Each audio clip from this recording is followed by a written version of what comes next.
Good morning. My name is Heather Cox, and this morning I'm going to talk to you about some equipment that you might see used during wound care, including things to do dressing changes, irrigation of wounds, and replacement of dressings. After we discuss the equipment, I'll move over and we will do a sterile dry dressing change. If you'll look down to the table, I'll show you some equipment that you might use. The first thing you'd want to look at would be over to the far left. And you might have PPE that you would use during your wound cleaning and dressing changes. With the mask, you might actually want to use one that has a face shield. You might actually use the gown. For the sake of the videos, I'm not going to have this on, but please remember during your wound care and cleaning that you might want to use the PPE, certainly as applicable. And if it's required, you must use it in your patient's room.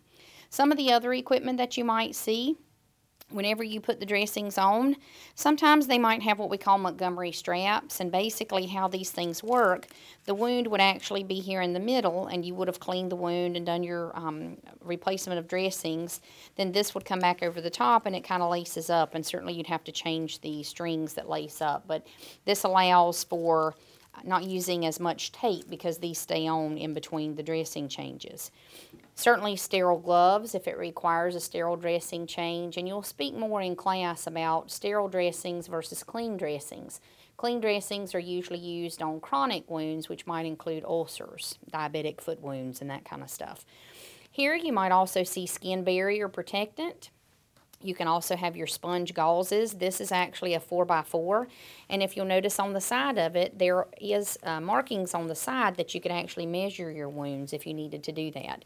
Also, for wound measurement and assessments, you might have some of these little plastic cards that allow for measurement in inches and centimeters. Also, they have it here where you can actually measure out to be able to cut if you need to put dressings over the top of drains or things like that. This one is what we call an abdominal pad, and this is usually the final dressing that goes over the top of the wound. And whenever we actually get into wound care, you'll see that it has a blue line running through it, and the blue line goes up, which is out to the air. Other things you might actually see, this one is a dressing change tray. You always want to make sure and look at everything that comes in the dressing change tray, because when you get to the bedside, you want to make sure that you're not missing equipment or you need to bring extra stuff with you in case you need to add it to there. This also has compartments in it to where you can add normal saline or other things to clean your wounds. Moving back down here, you might have what we call a sterile cotton tip applicator or Q-tip.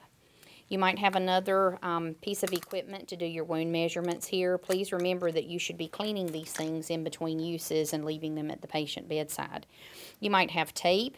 You need to always make sure if your patient has allergies to tape, and there are different types. This one is the silk tape, which is certainly more adhesive. You might have paper tape, which is not as adhesive, but works for patients who have allergies to other types of tape. And then you have the transport tape here, which is not as adhesive as the silk tape. If you're going to have to irrigate wounds, then you might well have an emesis basin or some other tray to catch the liquid that you're irrigating with. You would most likely have a barred piston irrigation tray that certainly would be used sterilely. Whatever irrigant that you're using, and you'd have to look at your doctor's order to clarify, this is 0.9% sodium chloride or normal saline. And remember, whenever you use this, you always need to make sure that if it has not been opened or if it has been opened, and then the date, time, and initial and how long it is good for at your facility. You might also have some underpads to catch the leakage to keep the bed from getting soiled. There can be many other pieces and types of equipment that you might use for wound care. Whenever you're preparing and before you go into the room, you'd always want to review the charting for the patient to see what kind of equipment has been used before, and that might give you an idea of, I need extra abdominal pads, I need extra Q-tips, I need extra 4x4s. There are other equipment things that I need to take into the room with me before you go. So now that we've discussed some of the equipment that might be used to assess the wounds and to do the dressing changes, we're going to go on into the room and perform a clean, sterile, dry dressing change. Before I enter the room, some things that I would want to make sure and check would be the doctor's order, so that I make sure that I perform the dressing change appropriately and at the appropriate time and amount for the patient. I would also want to confirm the equipment in the chart that had been used before. That might give me an idea of what I need to take into the room for me. I would have wanted to pre-assess the patient to make sure that if they need pain medications before we start, and usually you'll pre-medicate your patient at least 30 minutes before the procedure to give it enough time for it to work. You'd want to discuss the procedure with the patient to make sure if they have any questions and if there are any issues, and certainly I'm going to do that whenever I do enter the room. So now that I've verified the doctor's order and I've looked at the equipment that I need, the equipment's already in the room whenever I enter. I'm going to now enter the patient's room. So I would knock. I would pull the curtain to provide for privacy. I'm going to foam in as I come in. Good morning, Mrs. Smith. My name is Heather. I'm going to be your nurse today, and we're going to come in and do a dressing change. Is that okay? And she says that it is, and as I'm discussing with her, I'm going to perform AIDIT. Certainly, I've acknowledged my patient. I'm going to ask her if she has any allergies. Mrs. Smith, do you have any allergies to anything? And she says she doesn't. Specific for this procedure, I want to make sure she doesn't have any allergies to tape or latex or any of the cleaning equipment that I'm going to be using. If I was using betadine for facility policy or doctor's order, then I would want to make sure and clarify that. I'm not going to use that at this time, but you'd always want to check the allergies. I've introduced myself. I'm now going to identify my patient. Mrs. Smith, can you please tell me your name and date of birth? And while she's repeating it, I'm certainly going to look at the armband and confirm that it matches what she's told me and what I've seen in the chart, and also look and make sure her armband matches that there are no allergies. The next thing I'm going to move on to is the duration and the explanation of the procedure.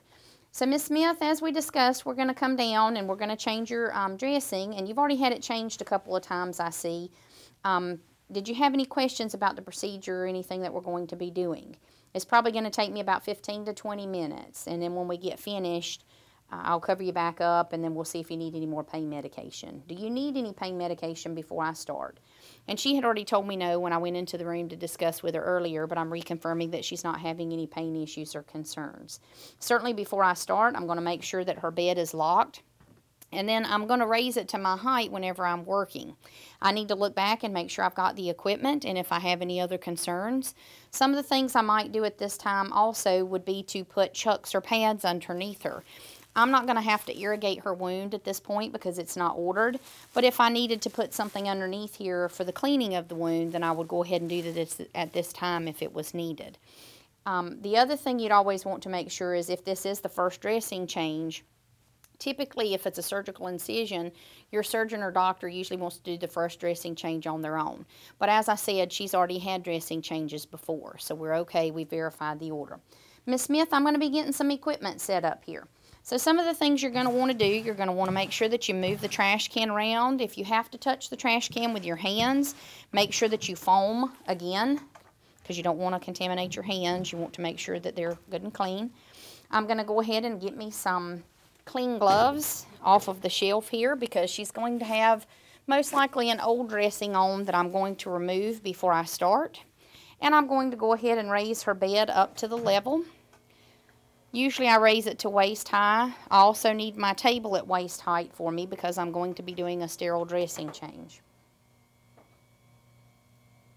So I've got her up to my level. And now we're going to pull the covers down and we're going to take off the old dressing and we're going to assess what is there.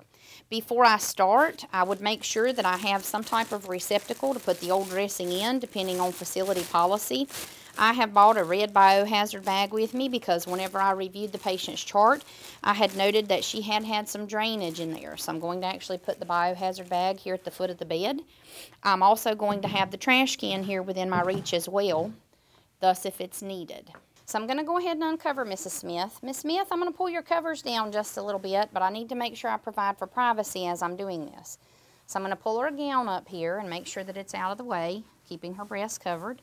And I'm going to pull the blanket down to make sure and keep her perineal area covered. If I had to irrigate or some of those things, then I need to explain to her that, you know, the curtain is pulled, the door is shut, and I might need to expose her a little bit more than what I'm doing. As I'm looking at this, the first thing I'm going to note is the dressing dry and intact? Is there any drainage coming through the dressing? What is the appearance of the dressing from the outside? What type of equipment does she have on it? It looks like she has silk tape on the outside, and there's an abdominal pad over it. Certainly when I pull the dressing off, I'll note what else is underneath it. I also need to be looking at the dressing for the old date, time, and initial so that I can see when it was last changed. Every time that you change a dressing, you should date, time, and initial it, and you usually put it off to the side so that it doesn't occlude any drainage that you would need to see on the patient.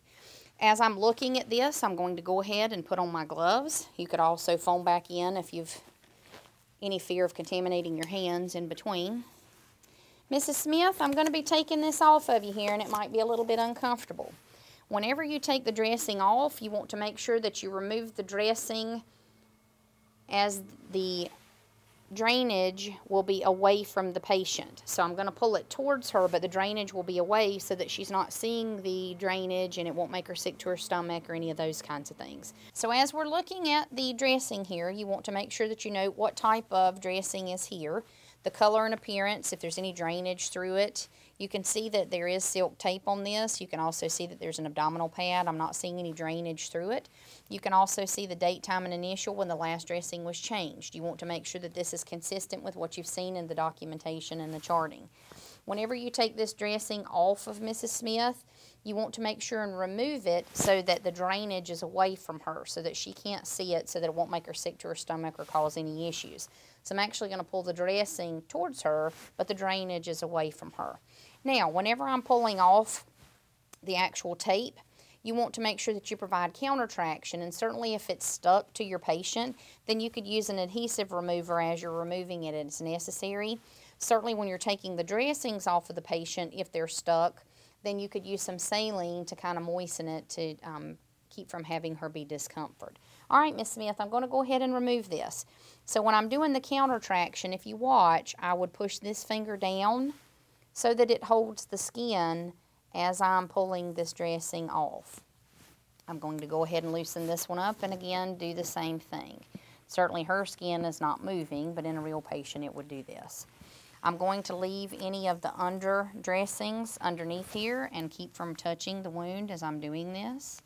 And as you'll note, I'm still removing the dressing to where she cannot see the drainage. At this time, I would need to make sure and assess the dressing for color, odor, consistency, and amount of any drainage that is on the dressing. And once I have done that, then I could go ahead and seal it up and I could dispose of it in the proper receptacle. At this point, I'm going to put it in the red bag. So I'm going to put that down at the foot of the bed. I'm now going to come up here. I've still got my clean gloves on, and I need to take off any other dressings that are up here. Like I said before, if it was stuck, I could moisten it a little bit. But as I go to pull this off of her, again, I'm pulling it so that the drainage is away from her. And we're not seeing much drainage on here. In the last charting in the computer, it had indicated that she was having some drainage.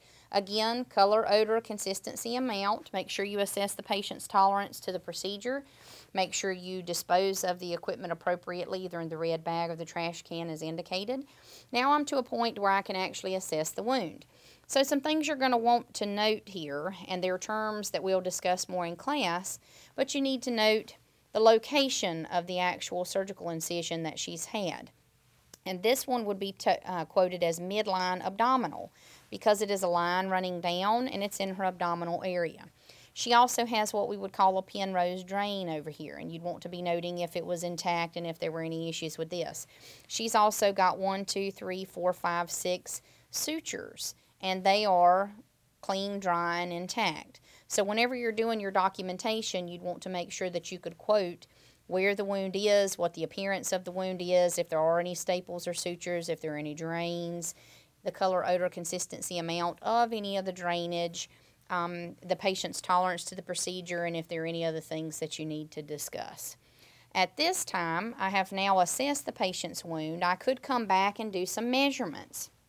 So what I could do is some of the equipment that I had showed you before, I could actually come back with this, and of course I would have cleaned it off with alcohol before I come up here, and I could measure the wound, and you would note this that this is about 7.5 centimeters in length. And then if it was a width, you could do that as well. The same thing for the Penrose. You could note, the length of it. I'm not touching the wound here. But certainly when I'm finished with this, you'd want to clean this off and leave it in the patient's room. If the wound is actually open, you could actually measure the depth of the wound, and we'll show that in another video and how to go through and do some of those assessments. We're now to a point to where we're ready to clean Mrs. Smith's wound.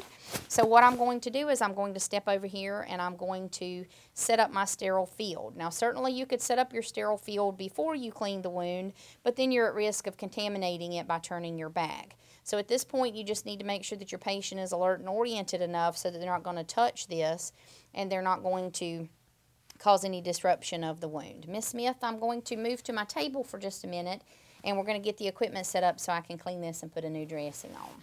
So now I'm going to go ahead and take off my clean gloves. I could either wash my hands or I could foam. And I'm to a point to where I'm ready to set up my sterile field. Please remember that when you set up sterile fields, you need to make sure that your table is at least waist height. You need to make sure that it's already clean and dry before you start. You need to have any waste receptacles or anything that you need over here, and you would have need to have brought your equipment in. Now at this point, if I had an emergency occur and I needed to leave Mrs. Smith, then what I could do is I could very quickly take the abdominal pad and I could cover her wound and put a quick piece of tape on, of course lower her down for safety, and then come back. But you want to have everything in here with you so that you don't have to leave and return, and make sure that everything is good before you start, because I don't really want to kind of leave and come back multiple times and any of that kind of stuff. So the first thing I'm going to do, I have already seen that whenever I took her dressing off, that she had a 4x4 and she had an abdominal pad. I am going to clean the wound a bit, so I'm going to go ahead and use my dressing change tray. I'm going to move the equipment off to the side. Please make sure when you're moving around in a sterile field that you want to make sure that you don't talk over it, you don't cough over it, you don't reach over it, you don't turn your back on it, that it does not fall off the edges of the table. So the first thing I'm going to go ahead and do is get anything off of the table that is not necessary. I've already measured her wound. I don't need this at this point. The disposable pad would have already been underneath the patient. I will need tape at some point. I'm going to move these other supplies to the far side and then make sure that I have a good working area that's clean and dry. Always with your equipment, you want to make sure that it is clean, dry, and intact, and that it is within the expiration date. You want to make sure, as we said, what is in the tray, and if there are other things that you need, you would have need to bring that in with you. So I'm going to peel this back. And if you will note here, the first thing that's in is the sterile field. So I'm going to begin by taking the sterile field out of my kit. If it had a plastic backing, the plastic backing would need to go down on the table. This one does not. You do not want to do a lot of shaking with it. So if it's not opening up, I can come to the corners, but certainly keep it above my waist level. Anything that drops below my waist could be contaminated. I'm going to come and put it onto the table and make sure and adjust it. Anything that's hanging over the edges would be considered contaminated, and please remember you have a 1-inch border. I'm not going to reach over the tray. At this point, I've got sterile gloves. I could take those out and put them to the side. I could also take my tray without contaminating anything from inside the tray, and I could come and dump the contents over the top of the sterile field. Whenever I dump those, I make sure that I dump them and get quickly away. I can actually keep this tray to add my irrigant to for whenever I'm going to be doing the wound cleaning. So at this point, I need to note if there's any other equipment that I need other than what I have here on the table. It looks like I have some 4x4s and I have some forceps and all those things, but if I'm worried about it, again, I could come and I could add more things to my field without contaminating my tray because I'm going to add liquid to it.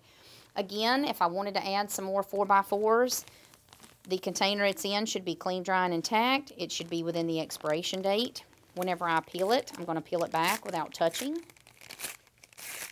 Certainly I wouldn't need to be talking over it or any of those things. When I peel it down, I'm going to come, drop it, and very quickly get back away, and then the packaging would go in the trash receptacle.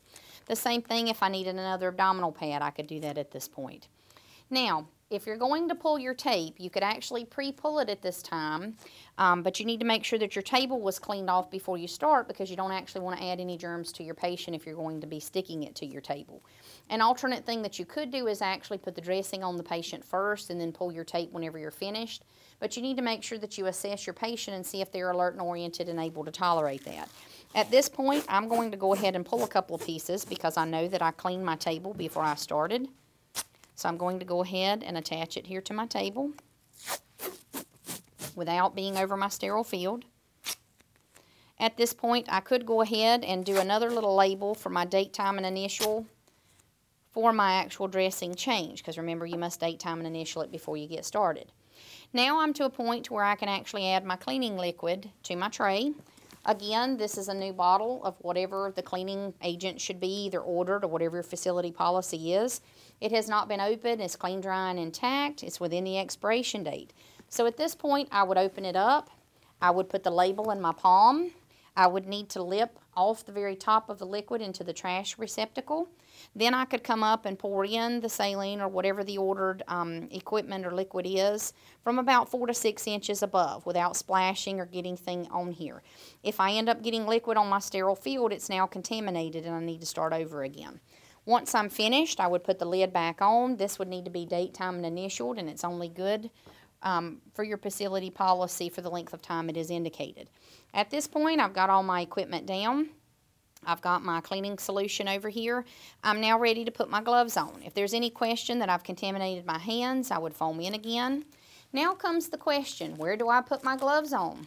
Because I have a sterile field here. I cannot obviously lay this down on top of the sterile field because it would be contaminated. A couple of different things I could do. I could roll my field without contaminating it. I could potentially lay my gloves on the side of the bed. It's really not a good thing to put the gloves on top of the patient if you could help it. You could also have pulled another table over here to give you workspace, but you never want to turn your back on your sterile field. So for the sake of this, my patient is alert and oriented, so I'm going to go ahead and open these up. I need to make sure that I've got enough room away from my table here so that I don't contaminate my gloves. I'm going to open them. Remember, I've got a 1-inch margin here. My first hand is going inside of the glove, so I'm going to grab the inside of the cuff. I'm going to step back, and with the fingers hanging down so I don't contaminate them, I'm going to go ahead and put my first hand in. This glove is now on. I am sterile. I'm going to come and go underneath the cuff to protect my sterile fingers. I'm going to pick the glove up and get back away without contaminating the fingers. I'm going to put my other hand in the glove, and at this point is when I could correct if my fingers had gone in the inappropriate location. If this is in my way, I could move it as long as I touch the inside of the package because I haven't contaminated it at this point. If there's any concern about it, leave it where it's at and you can clean it up later. I cannot move my table with my hands because I'm now sterile, so you'll note I'm moving it with my foot. I'm now going to come and I'm going to reach over my field from this side, not reaching completely over, and I'm going to fluff my gauze and I'm going to move my equipment about and make sure that I have everything here that I need. I should not be needing scissors because I'm not going to have to manipulate anything at this point. The main stuff I'm going to need is the gauze to clean with, the gauze to put back over it. I could certainly use forceps. I don't really need any betadine. So anything that I'm not really needing, I'm kind of getting out of my way, making sure that it does not go within the 1-inch margin. Now, if you'll note, some of the container here has gotten onto my field, but again, from where it's at, it should be a 1-inch margin. Make sure you pay attention to your field at all times and be vigilant. The next thing I'm going to go ahead and do is take my gauze. If you'll notice, this one's got some little fibers hanging off. I really don't want to introduce fibers to the wound, so I'm probably not going to use that one. I'm going to pick up another one. These are 4x4s. I'm going to go ahead and dip them into the saline. And once you get them dipped into the saline, you're going to want to squeeze it out over the top of it because if you don't do that, then the saline is going to leak over your field. So I'm going to do this and come back and not across my field. I'm going to come and either do this with my hand or I can come and I can do it with a forceps if you feel more comfortable with that. As I'm doing this, when I'm cleaning, I'm going to clean from top to bottom, and then I'm also going to clean from the center to the outside. When I'm cleaning, I'm going to be vigilant about not contaminating my sterile hands. I'm also not going to let the forceps touch the patient because they could be contaminated. I'm going to clean from the top to bottom with one swipe per gauze. So I'm going to clean down, and then I'm going to dispose of it in the trash can. Then I'm going to come back over here again. I have not contaminated my forceps, so I can actually put them back on the field. I could have soaked all of my gauze at this point if I needed to, but I usually do one at a time. I will go ahead and get that in there and squeeze out the liquid. I'm going to come back and grab my forceps again. And again, I'm going to clean top to bottom And then I'm going to dispose of the galls in the proper receptacle, either in the red trash can or in the regular trash can. I have now cleaned the actual midline abdominal incision. The next thing I need to clean is around the Penrose drain. When you clean a Penrose drain, you can use the same equipment here, but you're going to clean in a little bit of a different manner. So I'm going to come back over here, and I'm going to put this in here, and I'm going to soak it and squeeze it out. I'm going to get my forceps again. With any type of drain that's in here, you want to clean in a circle and out. And you only go in one